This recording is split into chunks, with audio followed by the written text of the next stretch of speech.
A preocupação em afastar-se do mal, é o número 6.4. Primeiro eu botei em Mateus 24:13, mas aquele que perseverar até o fim será salvo. Se fosse verdadeira a interpretação da predestinação, né, já estaria determinado os homens que fossem credos e os homens que fossem crentes. Né? Não haveria uma questão, aquele que permanecer, ou seja, aquele que continuar com essa atitude, né? Porque as atitudes já estariam determinadas.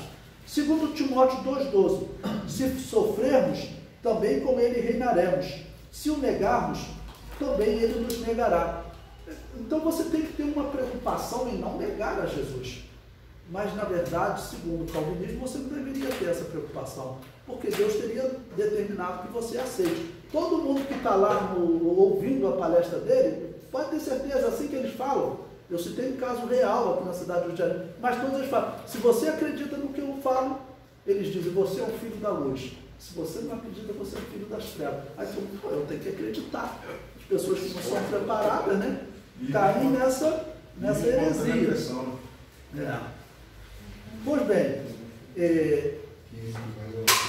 prosseguindo, Hebreus capítulo 10, versículo 26, 35 e 38, não, desculpe.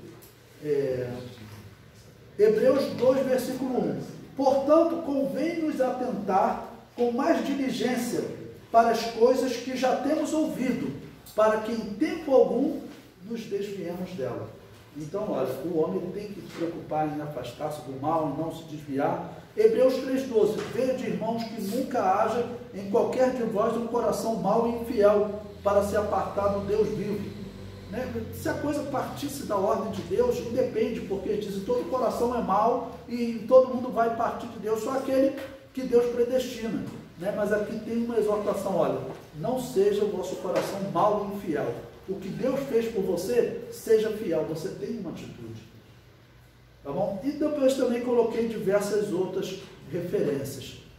Vamos falar agora da universalidade da obra expiatória. Jesus morreu por todos ou só por alguns? 1 Timóteo 2,4.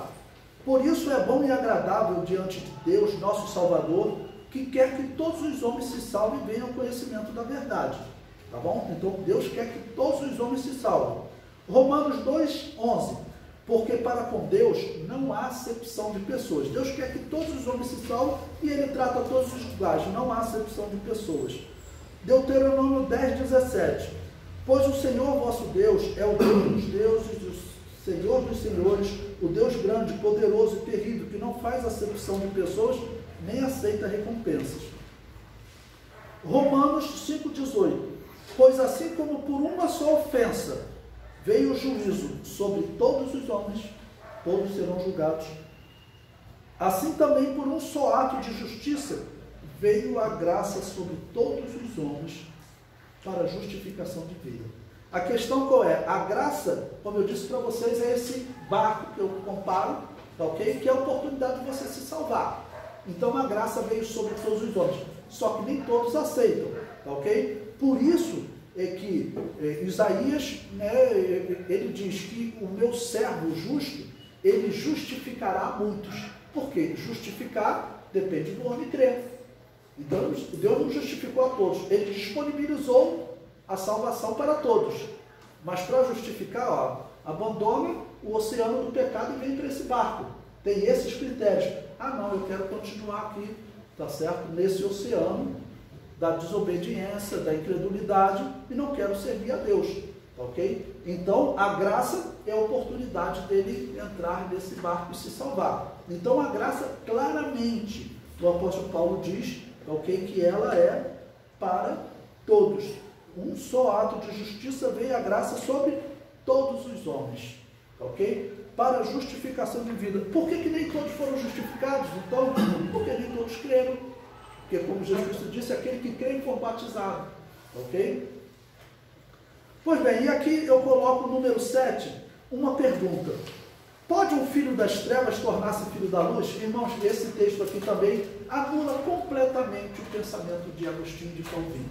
Qualquer indivíduo que realmente acredita na Bíblia como a palavra de Deus, ele vendo essa referência aqui, ele tem que abandonar essa doutrina, porque ele vai ver que claramente é dito de filhos das trevas se tornando filhos da luz. ok? E filhos da luz se tornando filhos das trevas. E pela predestinação, o que Agostinho e Calvino pregam, é que o número de salvos não pode aumentar nem diminuir, nem o número de condenados. O indivíduo que foi predestinado a ser condenado, tá bom? Se ele chegar para Deus, eu quero crer. Não, você foi predestinado e continua incrédulo, né? Bom, então a pergunta, pode um filho das trevas tornar-se filho da luz? Efésios 5:8. Porque noutro tempo eres trevas, mas agora sois luz no Senhor. Andai como filhos da luz. Ou seja, antes eles eram filhos das trevas, agora eles são filhos da luz. O filho das trevas se tornou filho da luz. Separei aí Efésios 2, versículos 2 e 3. Em que noutro tempo andastes segundo o curso deste mundo, segundo o príncipe das potestades do ar, do espírito que agora opera nos filhos da desobediência. Satanás opera no filho da desobediência. Quando ele desobedece, não é por ordem de Deus, não. Entre os quais todos nós também antes andávamos nos desejos da nossa carne, fazendo a vontade da carne e dos pensamentos, e éramos por natureza filhos da ira, como os outros também, mas agora tornaram-se filhos da salvação, não são mais filhos da ira. Gálatas 5:4. Separados estáis de Cristo, vós os que vos justificais pela lei, da graça tendes caído. Então tem gente que cai da graça. O apóstolo Paulo disse isso. Então esse negócio de que o homem é predestinado, que quem é uma vez salvo, salvo para sempre, essa crença vem desse pensamento, tá bom? Da doutrina espírita que Agostinho colocou no catolicismo, que ele nunca colocou no cristianismo, colocou lá no catolicismo, tá ok? 1 Timóteo 1,19, conservando a fé e a boa consciência, rejeitando a qual alguns fizeram naufrágio na fé. Então eles se desviaram. Foi uma decisão deles, não foi Deus que determinou. O apóstolo Paulo diz que eles fizeram naufrágio na fé. Seria assim, desejei entrar no barco. Ou então, como a vida dele é um barco que Deus agora faz nova, ele decide sair do barco. Todos esses textos são contra a interpretação da predestinação.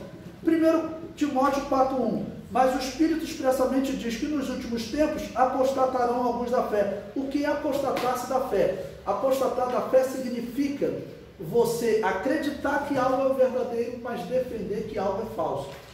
Se fosse verdadeira a predestinação, Deus ordenaria que alguns homens hoje pregassem diferente do que eles acreditam.